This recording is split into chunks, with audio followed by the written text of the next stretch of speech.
राधे राधे। आज सीता नवमी का शुभ अवसर है। सीता नवमी का मतलब जिस दिन सीता देवी प्रकट हुई थी।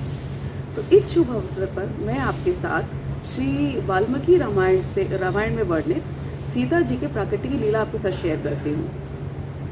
हम जानते हैं कि दशरथ जी के 4 पुत्र थे, श्री राम, लक्ष्मण, भरत जी और शत्रुघ्न जी।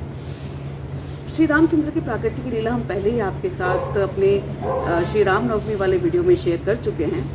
तो एक समय क्या हुआ कि दशरथ जी के पास विश्वामित्र जी आए, क्योंकि उन्हें बहुत असुरों ने परेशान कर रखा था, वो उन्हें यज्ञ वगैरह नहीं करने देते थे। तो वो उनके पास आए और दशरथ जी ने उनके साथ श्री रामचंद्र जी को और लक्ष्मण जी को भेजा।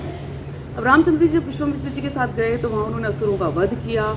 फिर विश्वामित्र जी ने क्या किया, उन्होंने रामचंद्र जी को बताया कि अब वो मिथिला जा रहे हैं। मिथिला जो है वो जनक जी की नगरी है, यानी जनक जी जो है वो सीता जी के फादर हैं। तो उन्होंने राम जी को बताया कि मिथिला जा रहे हैं, और उन्हें साथ में ये भी बताया कि वहाँ एक बड़ा उत्तम और अद्भुत धनुष है, तो आप मेरे साथ चलिए और वहाँ पर उस धनुष के दर्शन कीजिए।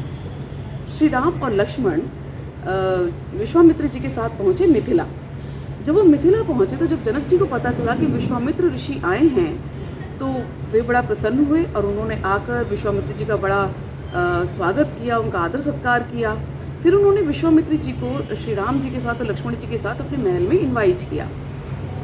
जब विश्वामित्र जी महल में पहुँचे तो वहाँ भी उनका बहुत आदर सत्कार किया गया।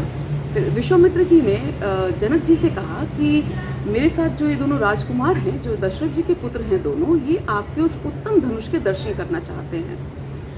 तो जो जनक जी थे वो बिल्कुल अग्री कर गए। बहुत हर्षित होकर उन्होंने इसको माना और फिर साथ में उन्होंने उनको बताया कि मैं आपको उस धनुष के विषय में बताता हूँ।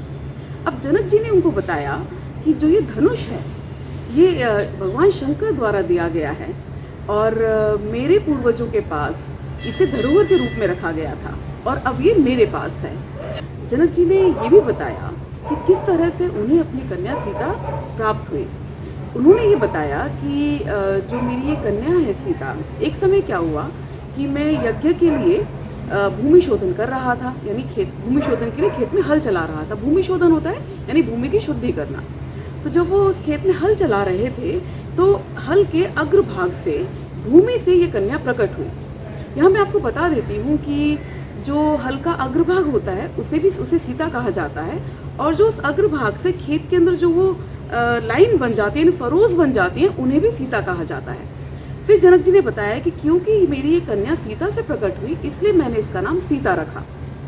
अब फिर जनक जी ने साथ में ये भी बताया कि मैंने अपनी इस कन्या के लिए डिसाइड किया है कि मैं ऐसे पराक्रमी पुरुष से इसका विवाह करूंगा जो कि भगवान शंकर द्वारा दिए गए इस धनुष को उठा लेगा और इस पर प्रत्यंचा चढ़ा देगा। ऐसे पुरुष से मैं अपनी कन्या का विवाह करूंगा।